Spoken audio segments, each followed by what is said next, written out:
you have a few stories that point to why this is important. I would just have these things happen to me.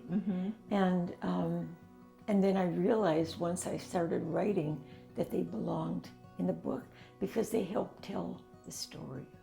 Probably my favorite one is the stolen manuscript, because you were just going out to meet somebody probably about this, so you had your manuscript with you and you sat down at the table and it disappeared.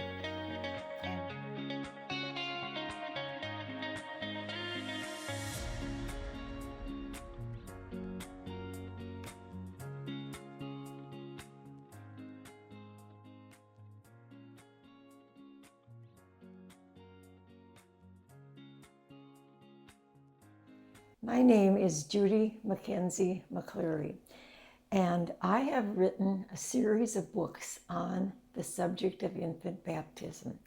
And I have to say, Cindy, I just thank you so much for showing an interest. You know, I've spent a lot of time writing these books because I got involved in a situation. I was writing curriculum and infant baptism came up.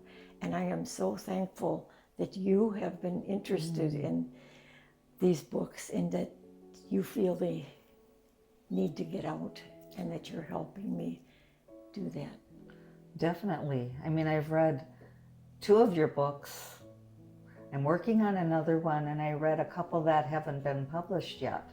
And I have learned so much about infant baptism and the weird origins, and the stories you have are just amazing. How this is a message that people are curious about and want to know more. But I'll let you share the story. Yeah. You know, I was meeting a member of our prayer group.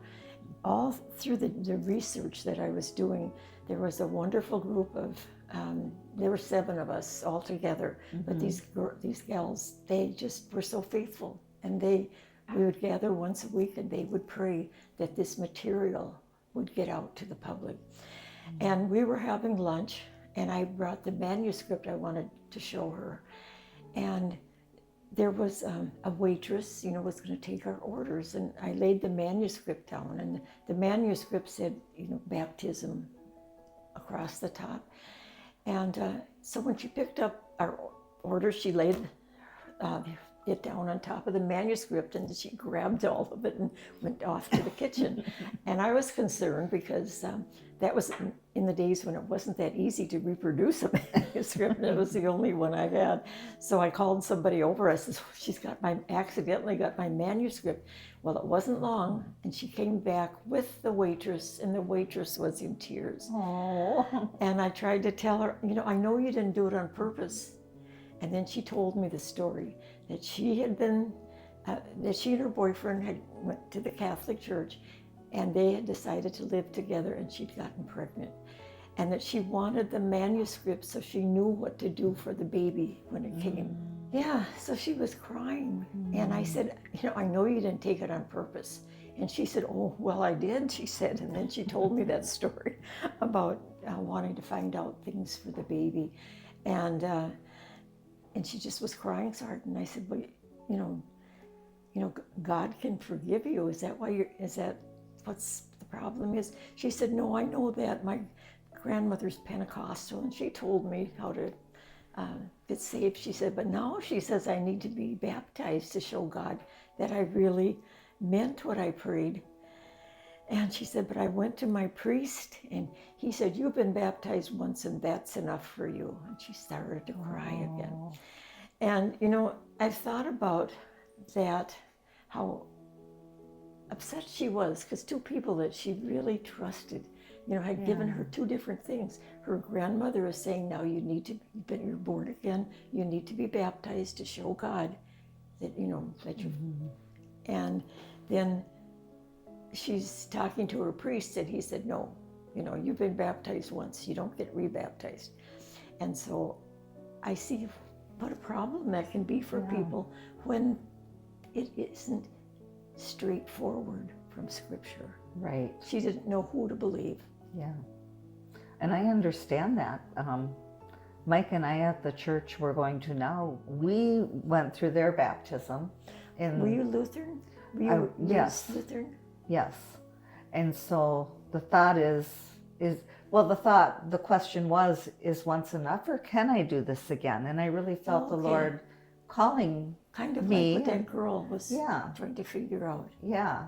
And so we met with the pastor at the church we were going to, and he said, no, you can get baptized as many times as you want. And for me, that was just a recommitment to the Lord. And it was a wonderful experience, and I'm glad I got to do it. But I also knew that my family would question why I thought I needed that again. Yeah.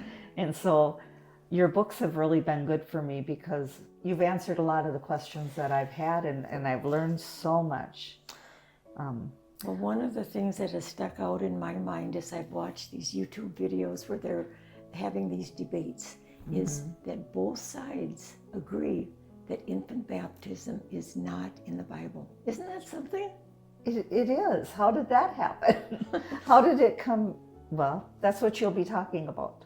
How that came into be a doctrine of the Catholic Church, and then the others, I don't think it's an official doctrine for like the other infant baptism churches, which would be Lutheran, Methodist, Anglican, even Eastern Orthodox. So I mean, there's so many who do teach infant baptism. So we do believe that we're going to share the weird origins of infant baptism, and that's just one of the things. There's so many other things that we will be sharing. So we hope you enjoyed this program, and see you soon.